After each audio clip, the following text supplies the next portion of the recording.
What do you think कि आज की डेट में एक स्पिरिचुअल पर्सन कौन है? क्या वो है जो मंदिर जा रहा है, क्या वो है जो सेवा कर रहा है, और या फिर वो है जो मेडिटेशन कर रहा है? जो प्रसन्न है, जो प्रसन्न है और जो प्रसन्नता फैला रहा है, वो स्पिरिचुअल है। You no, people think spirituality is is is just about it's just about sitting and meditating. No, meditation is a way. Meditation is a way. Spirituality is the path. But the goal is to be happy and to spread happiness.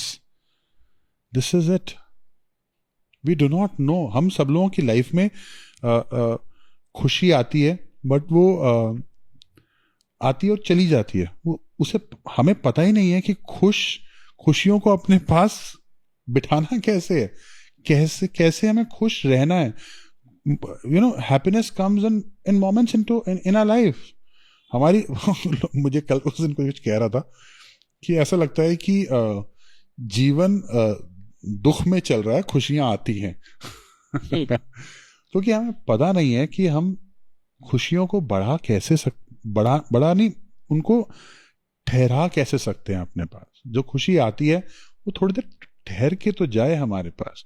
हम हल्के से खुश होते हैं, एकदम से गायब हो जाती है खुशी। कुछ हल्का सा कुछ हो जाता है, गायब हो जाती है। आप देखो ना, मीरा थी एकदम खुश। This is spirituality.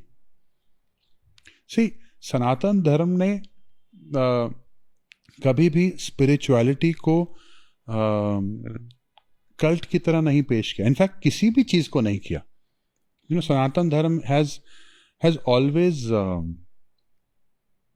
Given a broader picture, has always shown things with an open mind. तो सनातन धर्म ने कभी भी किसी चीज को बांध के नहीं दिखाया कि यही स्पिरिचुअलिटी है, ऐसा ही है।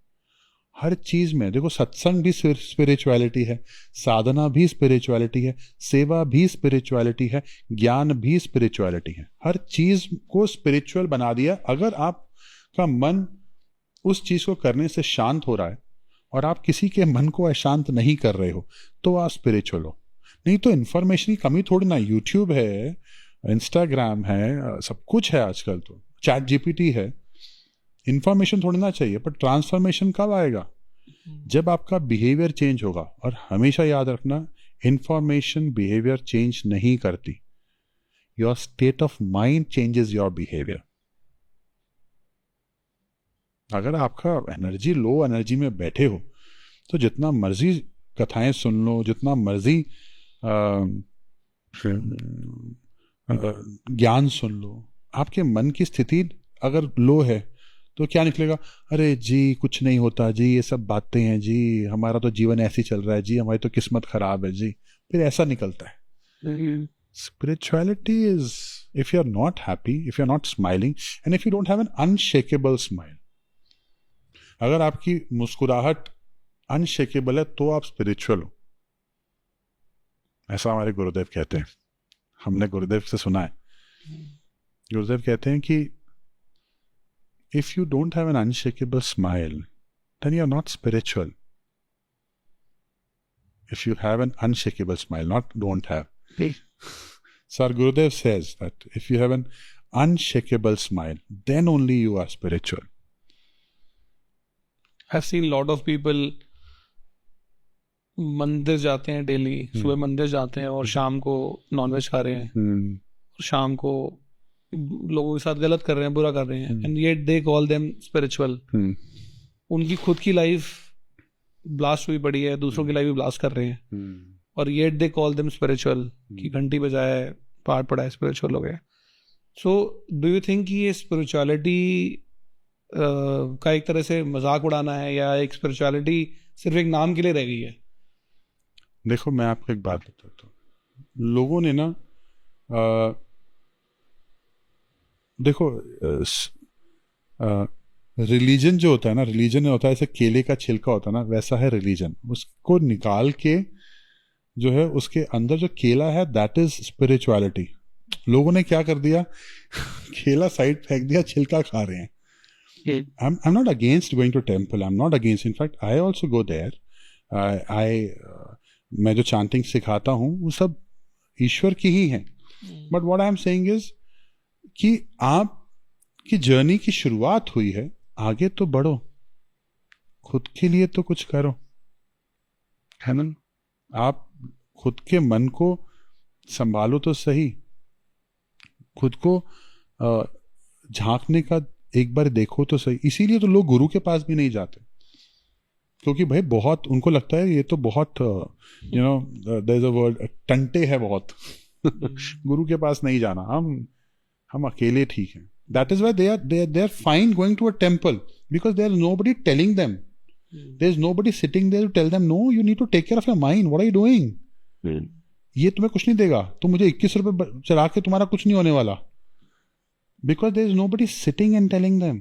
अगर कल को कृष्ण भगवान राम भगवान आके बोलने लग गए ना कि नहीं चलो चलो चलो, गुस्सा नहीं करना, ऐसा नहीं करना, ये नहीं करना, शराब नहीं पीनी, वो छोड़ देंगे उनको भी कि नहीं भैया, किसी को मारना नहीं है, ये नहीं करना, गाली गलौज नहीं करना, तो वो छोड़ देंगे उनको. I guarantee you. क्योंकि वहां कोई है, लोगों को वहीं जाना पसंद है जहां कोई गाइडलाइंस नहीं है, जहां बंधन नहीं है. पर उन्हें ये नहीं पता वो खुद बंधन में बंधे हुए हैं. You know there is a very beautiful story that I will share with you that एक बार we can share stories in the podcast, right. हाँ. सो एक बार ही क्या होता है, एक आदमी होता है, बहुत पैसा होता है उसके पास, बहुत बहुत रिच होता है वो. एंड उसके ना आलू के खेत होते हैं, और उसके जो आलू होते हैं ना वो पूरी दुनिया में सबसे अच्छे आलू होते हैं, मीठे, स्वादिष्ट, एकदम क्रंची आलू होते हैं. बहुत आलू का उसके फार्म्स होते हैं, और वो हर जगह एक्सपोर्ट करता है. बहुत जगहों से लोग आते हैं आलू लेने. तो उसको पता चलता है एक गुरु है वहाँ पे, गुरु आए हैं, तो वो उनके पास आलू की बोरियां लेके जाता है. वो कहता है, गुरुदेव आप आलू खाएंगे, हम आलू बनाते हैं, आलू उगाते हैं, और सबसे अच्छे आलू हैं हमारे पास, सबसे मीठे आलू हैं. तो गुरु कहते हैं हाँ हाँ दो ना. तो वो गुरु को एक आलू देता है, गुरु खाते हैं तो कहते हैं हाँ ये तो बहुत मीठा है, तुम्हारे आलू तो सबसे मीठे हैं. तो गुरु कहते हैं पता है एक और चीज़ है जो इससे भी मीठी है और बहुत मीठी है. तुमने कभी आम सुना है? आम. तो कहता नहीं मैंने तो नहीं सुना. आम क्या होता है? कहते एक आम होता है कुछ जो बहुत मीठा होता है, इससे भी मीठा होता है, तुम वो खाना चाहोगे? तो उसने कहा हम खाना चाहेंगे. तो उसने कहा चलो मेरे को पता है आम कहाँ मिलते हैं, मेरे को आम का फार्म पता है, चलो मैं तुम्हें लेके चलता हूँ. तो वो सोचता है यार ये तो पक्का कोई तरकीब है इन गुरुदेव की, कौन पड़े इन गुरुओं के चक्कर में. अगर इनके पास मैं बैठा और इनके साथ चलना पड़ गया तो जो मैं रोज़ शाम को अपनी मेरी महफिल लगती है वो नहीं लग पाएगी. मैं जो दोस्तों के साथ बैठता हूँ, जो गाली गलौज करता हूँ, जो लड़ता हूँ, ये सब नहीं करना पड़ेगा. मुझे साधना करनी पड़ जाएगी, मुझे सेवा करनी पड़ जाएगी, मुझे एक सभ्यता के साथ जीवन जीना पड़ जाएगा, और मुझे इनकी सेवा करनी पड़ेगी, गुरुओं की कुछ दान दक्षिणा भी देनी पड़ेगी. I don't want to get into this. मैं इस चक्करों में नहीं पड़ूंगा, इन गुरु के चक्कर में. कहते नहीं नहीं गुरुदेव आप एक काम करो, आप मुझे बता दो कहाँ मिलते हैं वो आम, मैं खुद जाके देख लूँगा. तो गुरुदेव थोड़े से समझदार होते हैं, तो मतलब गुरुदेव होते ही समझदार, आई शुड नॉट से. सो गुरुदेव कहते हैं कि अच्छा, गुरुदेव समझ जाते हैं कि अच्छा he is trying to be a little over smart. तो गुरुदेव कहते हैं कि अच्छा, गुरुदेव उसको लिख के देते हैं एड्रेस, यहाँ पे जाओ, यहाँ पे आम के बाग है. तो वो कहता है अच्छा ठीक है. तो वो एड्रेस लेता है और वो पहुँच जाता है आम के बाग के पास. तो वहाँ एक 4 दीवारी है, उसके बाहर लिखा हुआ है बड़ा बड़ा आम के बाग. तो कहता है अच्छा चलो पहुँच गया, आम खाएंगे, देखते हैं कितने मीठे होगा तो हम भी काम करेंगे आम का. तो वो अंदर जाता है, देखता है, तो क्या करता है, एक आम के पेड़ होते हैं, तो आम का पेड़ होता है, वो क्या करता है आम के पेड़ के पास जाता है और उसके पास जाके खोदना शुरू कर देता है. अब क्यों खोद रहा है? क्योंकि उसने जीवन भर क्या उगाया? आलू. आलू कहाँ होते हैं? जमीन के अंदर. उसे लगता है आम भी जमीन के अंदर ही होंगे. वो खोदना शुरू कर देता इतना खोदता है, दिख नहीं रहे. खोदते जड़ें खोद देता है पेड़ की, और पेड़ आके उसके सर पे जाके गिर जाता है, और वो पूरा चोटिल, फ्रैक्चर, खूनम खून. इतना गुस्सा कि तुमने मेरे को बेवकूफ बनाया गुरुदेव, मैं तुम्हारी शरण में आया और तुमने मुझे ही धोखा दे दिया, मुझे चोटें लगी, मुझे दुख मिला. एंड देन वो वापस जाता है गुरु के पास लड़ता हुआ कि तुमने मुझे धोखा दिया, मैं तुम्हारे पास इच्छाएं लेके आया तो तुमने मेरे को चोटें दे दी, दुख दे दिया। तो गुरुदेव कहते तुमने देखा आम दिखे? कहते कहाँ दिखे, जितना खोदा। तो गुरुदेव कहते खोदा, आम तो पेड़ पे होते। धैन वो शर्म से पानी पानी हो जाता है। तो कहते हैं इसीलिए तो मैं तुम्हारे साथ चल रहा था भाई, तुम्हें अकेले जाना था, इसलिए तुम्हें गुरु नहीं चाहिए था, क्योंकि तुम नहीं चाहते कि अपनी लाइफ को एक गाइडलाइंस के साथ चलाओ, अपनी लाइफ को एक प्योरिटी के साथ चलाओ, सिंसियरिटी के साथ चलाओ, क्लैरिटी के साथ चलाओ। You are fine like this, you don't want to be free and you do not know that you are in bondage. ऐसे ही है, लोग गुरु से पाना तो चाह रहे हैं, हम आम तो चाह रहे हैं, गुरु हमें लेके जा रहा है। गुरु चलते तो पूरा बगान हमारा है भाई। इसीलिए it is so I feel pity people who are just not understanding the depth of having a better life, of having a fully blossomed life, who don't understand that, who don't know the value of a guru in people's life. देखो, बड़े से बड़ा cricketer है, player है, sportsman है, coach सबका होता है। ऐसा नहीं है कि वो उससे बेटर खेलता है, but why? For this reason only, वो भटके ना अपने पथ से, वो इजी ना ले ले, उसकी जो मंजिल तक है वो पहुंचे, जो चैंपियनशिप उसने खेलनी है वो जीते, वो लूजन अप ना कर ले चीजों को बीच में। हर व्यक्ति का कोच है भाई, हर स्पोर्ट्समैन का कोच है। हर कंपनी में एक सीनियर होता है।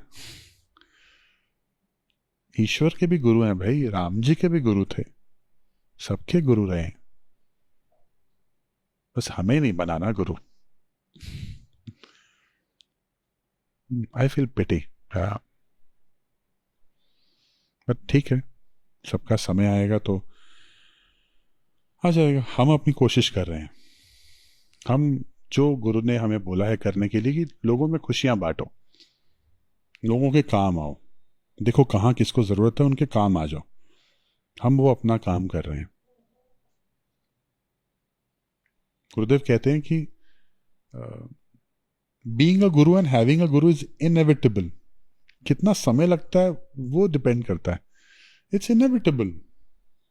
आप किसी की सहायता कर रहे हो, आप भी में गुरु तत्व तो है। दैट इज द गुरु तत्व। The guru tattva is not a human, it's a principle, it's an energy, the energy, the vibration of contribution, the vibration of doing something for somebody else without expecting anything in return. That is that guru tattva. यही होते हैं ना गुरु।